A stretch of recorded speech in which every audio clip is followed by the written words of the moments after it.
Bueno, cuando hablamos de vids, de la vid, nos imaginamos pues un sembradío grande de vids, de viñas, y todo eso pues nos dice, pues eso es de la gente que tiene mucho dinero.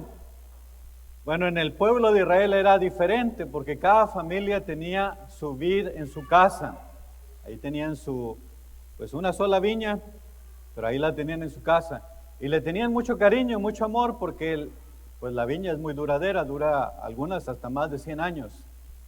Y entonces también da sombra y aparte produce buenos frutos. Y la gente en las tardes salía, se sentaba bajo de esta sombra de estas viñas y pues ahí se pasaba con la familia. Entonces le traía muchas memorias a la gente.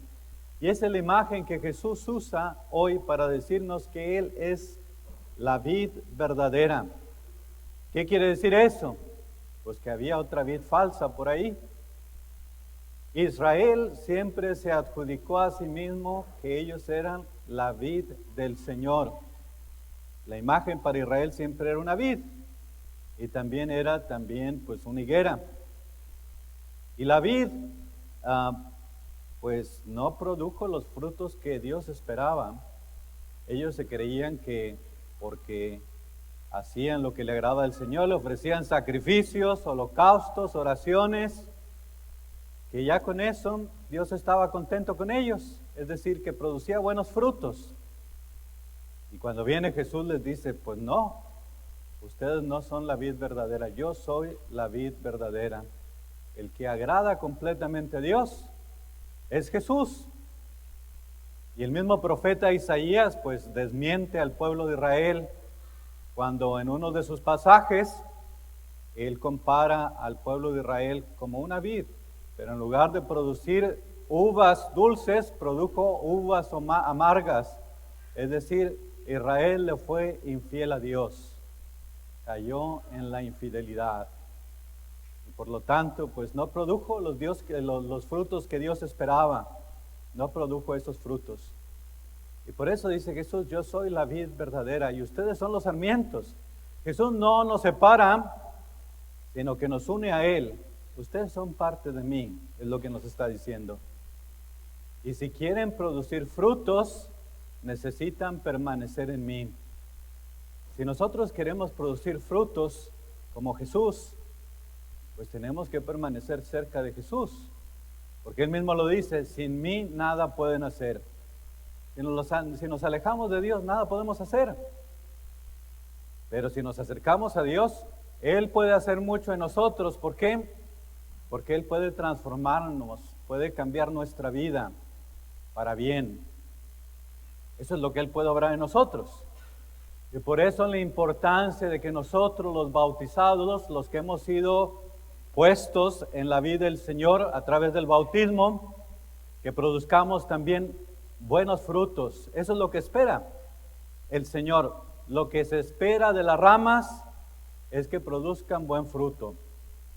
Y por eso el Padre, pues, tiene que cortar a veces ciertas ramas que no están produciendo fruto. Pues antiguamente lo que se hacía es que se cortaban en diciembre, se cortaban las ramas que no servían, las que estaban secas y se arrojaban al fuego.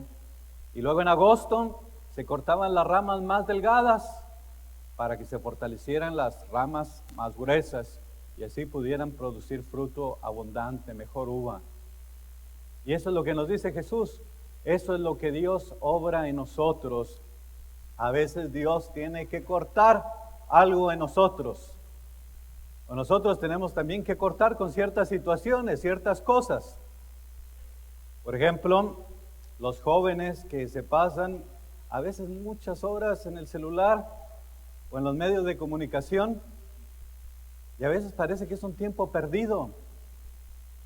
Porque dices, ¿qué provecho le sacas a todo eso? Horas y horas. Y luego al final vas a decir, ¿y qué he hecho de bueno? ¿Qué hice de bueno hoy? Y luego es como si estuvieras perdiendo la vida, porque no estás haciendo algo productivo, algo bueno que te ayude a crecer o que ayude a crecer a los demás. Entonces a veces hay que cortar con esas situaciones y decir, bueno, voy a darle cierto tiempo a los medios de comunicación, pero el resto lo voy a invertir ayudando a mi familia, haciendo algo bueno, algo productivo, porque si no la vida se me va a escapar, se me va a ir, y al final de mi vida, cuando vea que me he gastado la mayor de mi tiempo en los medios de comunicación, pues me voy a frustrar, porque he malgastado mi vida. Y también hay ciertas situaciones que hay que cortar. Por ejemplo, una persona que vive doble vida, pues a lo mejor hay que cortar con cierta situación. No hay peor cosa que un corazón dividido, porque quiere estar aquí, quiere estar acá. Y luego, pues no se puede estar en los dos lugares. Se tiene que decidir por una persona, una opción. Entonces, volver nuevamente a cortar con situaciones. O a veces también si uno se apega mucho al dinero y no ayudas a los demás, pues a lo mejor tengo que cortar con esa situación porque me está haciendo pues hacer cosas que a lo mejor no están bien, porque mi meta es sacar dinero. Y a veces estoy pisoteando a los demás, estoy explotando a los demás y pues es el apego que tengo. Y a veces no le doy mi tiempo a la familia porque estoy demasiado ocupado trabajando. Como decían los indígenas cuando cambiaban con los españoles oro por espejos. A veces lo que hacemos nosotros, cambiamos lo más valioso de la familia por otras cosas, por el trabajo o por lo material. Entonces hay que tener cuidado con eso y a veces hay que cortar con esas situaciones también. O a veces también ciertos apegos que tengo, ciertos vicios que no me dejan ser feliz. Pues también a veces tengo que cortar con esas situaciones porque no me dejan ser libres, no me dejan ser yo mismo, ser plenamente feliz. Y el Padre es el que corta todo eso en nosotros. ¿Cómo lo va cortando? Primero con su palabra. Cuando escuchamos su palabra hay algo que nos dice lo que está bien y lo que está mal. Y la palabra es como una espada, nos dice la Escritura, que llega hasta lo más profundo. Pues la palabra de Dios tiene el poder para cortar con ciertas situaciones.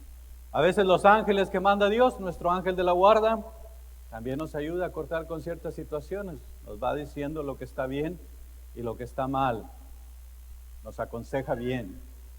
O a veces ciertas situaciones también que estamos sufriendo, los problemas que tenemos que enfrentar. Y a veces es lo que nos pone a pensar, oye, pues si no hubiera hecho esto, no me hubiera metido en este problema. Y aquel problema te hace pensar y dices, pues tengo que salir de esto, porque si me quedo ahí, más problemas van a venir. Y a veces a través del sufrimiento Dios nos va sacando de eso también. Entonces Dios va obrando siempre y se va valiendo de algo. A veces al final de la vida, ya cuando está uno mayor, se va poniendo a pensar y dice, pues todo el corazón que le di a estos ídolos, me la pasé la vida en estas cosas, ¿y ahora qué me queda? Va pensando uno, ya cuando se va haciendo más viejo, va pensando, y todo lo que hice en mi tiempo de juventud y esto, ¿y ahora de qué me sirve? Malgasté mi tiempo. Y es cuando Dios obra también y te ayuda a cortar con aquellas situaciones. Entonces Dios es el que va obrando en nosotros y nos va cortando aquellas situaciones. Y a veces es tanto el apego que tenemos que nos cuesta cortar con aquello. Por ejemplo, la gente de Egipto, los israelitas cuando salieron de Egipto, querían regresar a las ollas de carne. Y pues bueno, pues ollas de carne a lo mejor era una vez al año, porque no era algo que tuvieran todos los días. Pero cuando salieron, decían los rabinos, es más fácil sacar al pueblo de Israel de Egipto que sacar a Egipto del corazón del pueblo israelita. Porque estaba Egipto tan metido en el corazón que aunque eran esclavos, ellos querían regresar.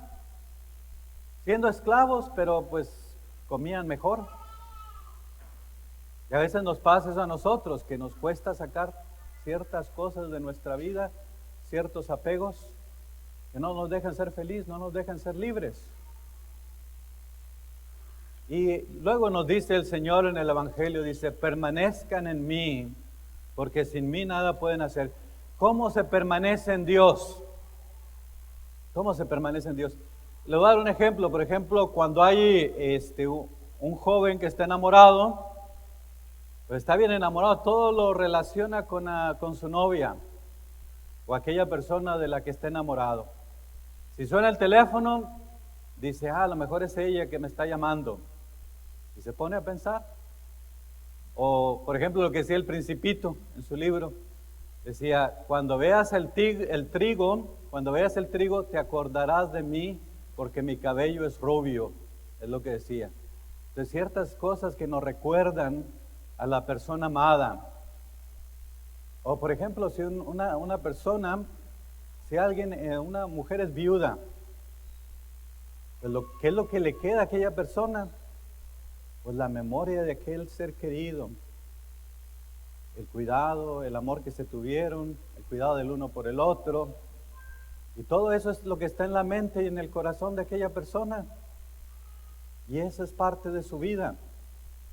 Y a eso se refiere Jesús cuando dice, permanezcan en mi amor.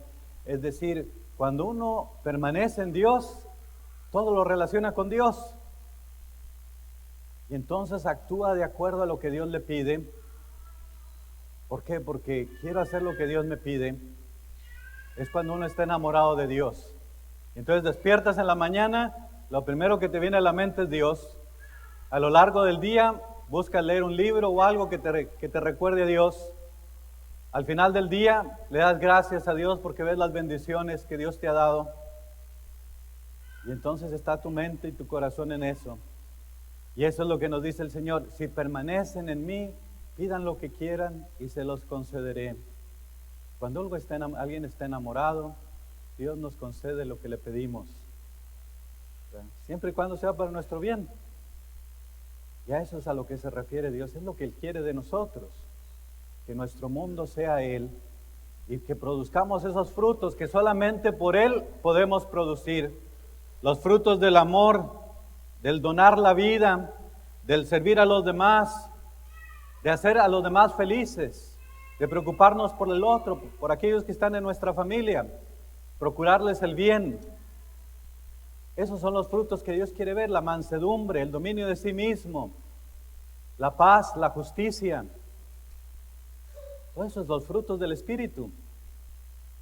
Y eso es lo que Dios quiere ver en nosotros. Le pedimos a Dios que nos conceda abrirle el corazón a Él, al Espíritu de Dios, porque es como, el Espíritu es como la savia que va corriendo en la vid. La savia es la que se distribuye y da vida, pero si nosotros no dejamos pasar la savia, pues las ramas se secan y se mueren. Entonces tenemos que dejar al Espíritu que obre en nosotros, para que nos transforme y pueda haber obras que den vida a los demás, que den alegría a los demás. Eso es lo que hace la uva. La uva da alegría, da vino, da alegría al corazón humano. Y eso es lo que Dios quiere ver de nosotros, que produzcamos frutos de bondad, de amor, de estar atentos a las necesidades de los demás. Le pedimos a Dios que nos conceda un corazón bien dispuesto para recibir esa savia del Espíritu, que este Espíritu nos transforme y podamos llevar los frutos de amor a nuestra familia. Que así sea.